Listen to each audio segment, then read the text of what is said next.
Okay, so working on the CWO, Carolina Wilderness Outfitters case study for the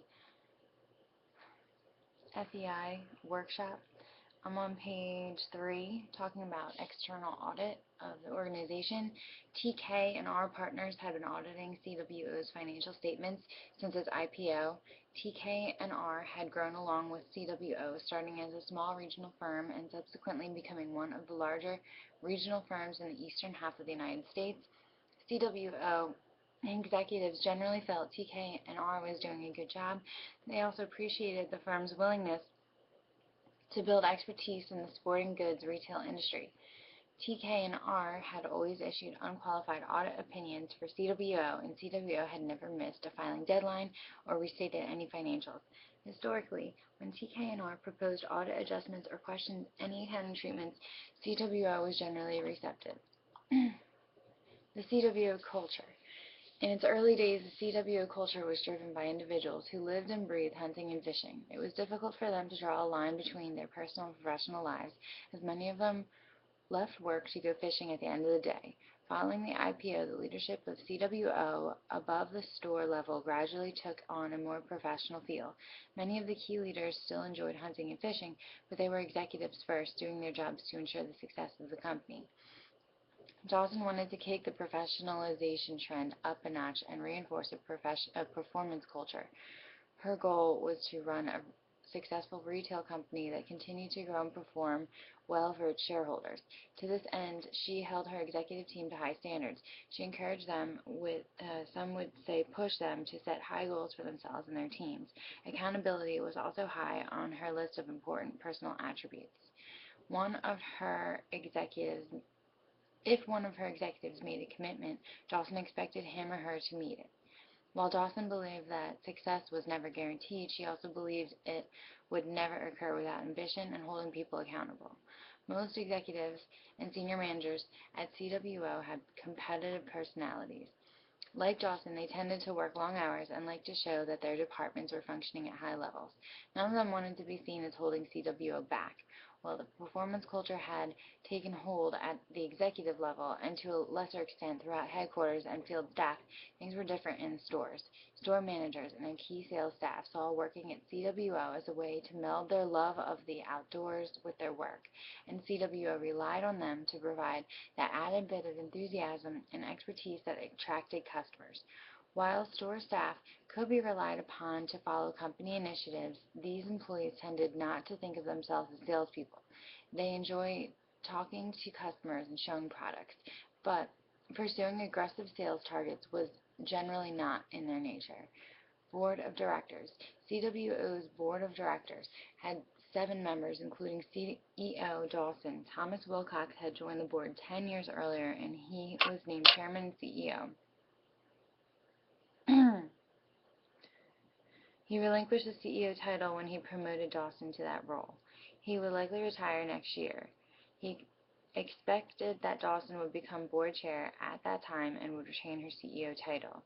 Wilcox and his family were friendly members of the founding family, and that had played a small part in him becoming CEO years earlier. While he still had feelings of loyalty to the family, in reality, he understood that the family's role in the business was diminishing as family-owned shares passed to younger generations that had never worked at the company. One board member, Robert Henderson, was a descendant of the founding family, and with 6% of shares outstanding, he was the largest individual owner of CWO. Henderson was a capable director, and he played an important buffer role with other family shareholders who sometimes demanded insight into what was happening at the company or otherwise criticized executive decisions. Henderson understood that these family members had no legal standing beyond that of any other shareholder, but because CWO was well known in the community where it was founded and where many of the executives lived, managing the family was sometimes problematic. The other 4 CWO board directors were all independent as defined by the NASDAQ exchange on which the shares were traded. 2 directors, Janice Quill and Mark Stentor, were North Carolina business leaders well known in the state, and the 2 remaining directors, Norton Bell and George Lai, each of whom had retail experience, were from New York. The board had 3 standing board committees: audit, compensation, and nominating governance, each with 3 members. The audit committee was chaired by Centaur and included Bell and Lee. Compensation was chaired by Quill and Henderson and Lee. Nominating the governance was chaired by Bell and included Dawson and Wilcox. Centaur had been on CWO's board for 6 years and had been audit committee chair for the past 3. Centaur was not a CPA, but he had an accounting degree, executive level finance experience, and executive MBA, and was the board's designated audit committee financial expert.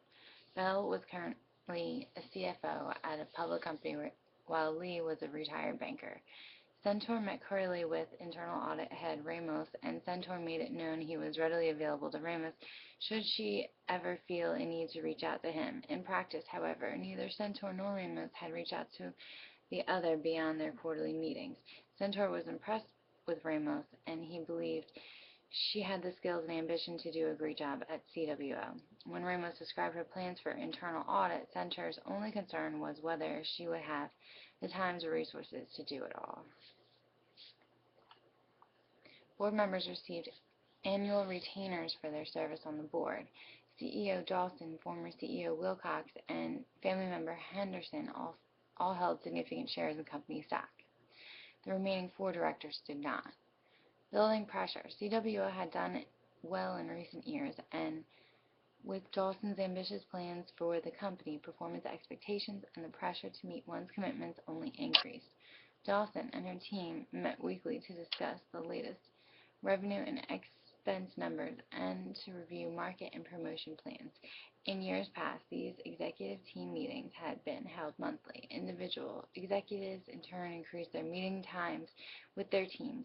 Murley, in particular, who headed apparel, understood that because apparel was the largest division, much of CWO's success would come down to him and his team. He spent significant time with his team driving home the performance message. Starting with the executive team, the performance pressures trickled downward. CWO's buyers historically spent time looking for new and interesting products to attract customers. Their focus had historically been on ensuring that high-quality products were placed in the stores to maintain CWO's performance. As performance expectations increased, the focus behind product selection gradually shifted as buyers were asked to work harder to get the lowest prices on products from their vendors to maintain or, where possible, increase margins. District managers also began pushing their store managers to take store sales targets more seriously.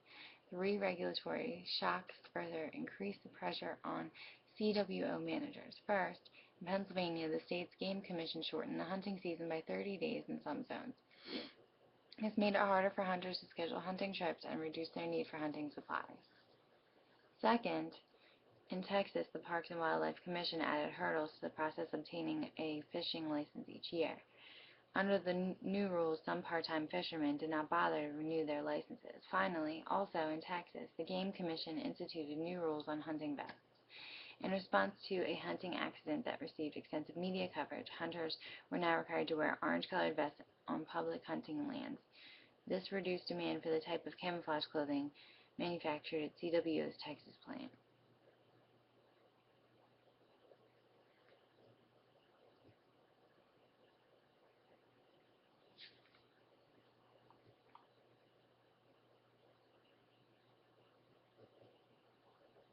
The hotline. CWO introduced a hotline program in the 1990s, following the passage of Sarbanes-Oxley in 2002. CWO upgraded the hotline program. First, it hired an outside contractor, Tel Services, to receive calls 24 hours a day. Tel had trained operators who logged all calls, and the operator conducted a preliminary interview to get as much information as possible to help support an investigation if necessary. Second, all call data was turned over to the head of internal audit. The hotline protocol specified that the head of internal audit determined appropriate next steps. All employees were informed of the hotline when they were hired and during the annual process of reading and signing the firm's code of conduct. Dawson characterized the hotline as an important tool. Its existence led let employees know that they could raise issues at any time or alternatively become the subject of a hotline call. The CWO hotline received a few dozen calls each year, most of which were easily addressed. The hotline call. When Ramos received the tell-and-tell report, she noted right away that the call from Betty Coster, an 8-year veteran of the apparel division's accounting support team who had recently been terminated. In her experience, whenever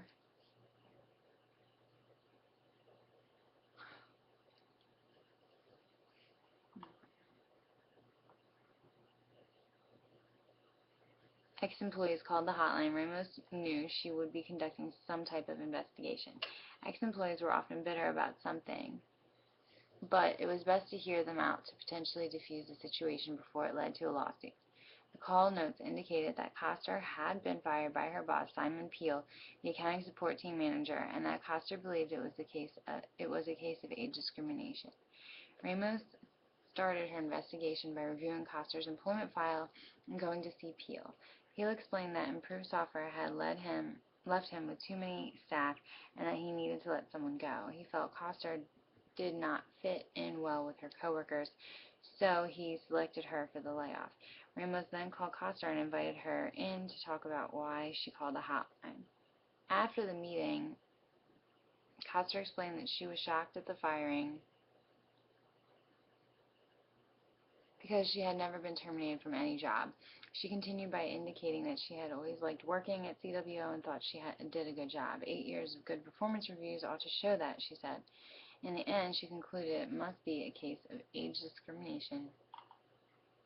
She was 58 years old and believed that everyone else in her group was under 45 and that most were under 35. What else could it be, she asked. After the meeting, Ramos felt a need to think about what she had learned before making any decisions. She understood that age discrimination sometimes occurred, but just being the oldest in the department and the only one fired did not prove the case. Over the next few weeks, while she struggled to stay on top of her regular work, she found time for a quick meeting with the head of human resources to get additional input. Ramos decided to speak with Coster again, so she called her on the phone. Ramos wanted to explore one more time the question of whether Coster had any concrete evidence regarding her age discrimination claim. Coster did not have any specific proof, but she seemed more agitated about the situation than before, and said she thought she should be compensated for what she had been put through. In the course of the conversation, Coster demonstrated what initially appeared to be some of her alleged abrasive personality traits. She complained that people didn't like her because she did not mind speaking up when she saw things were not being done right. Ramos asked for more detail. Coster continued, "There are rules in place that we are supposed to follow. And too often people want to take the easy way out and save time or to avoid questions from accounting or finance. When I say something, they ignore me." Ramos asked for examples, but Coster initially seemed unable to come up with any. Under further questioning, Coster appeared to be searching for something and then finally stated, "That young man in apparel, Mark Tompkin, Texas Region Apparel Head, has been sticking his nose into places he doesn't belong, asking people to do things that we are not supposed to do without the proper approvals.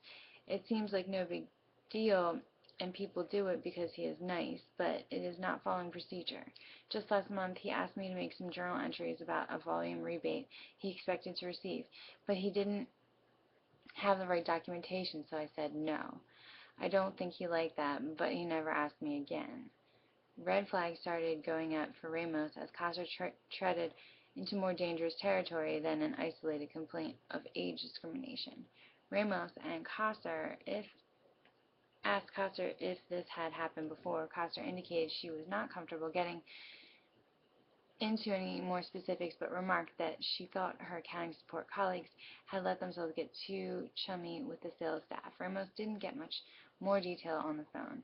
Ramos wondered whether Coster was blowing off steam because she was angry or whether she was trying to make a specific allegation. Whatever people's opinions of Coster might be, Ramos believed she was the type of person who had a good understanding of what the rules were and when they were not being followed.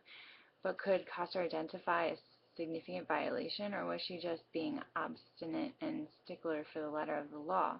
Ramos wondered what she would make of what she had learned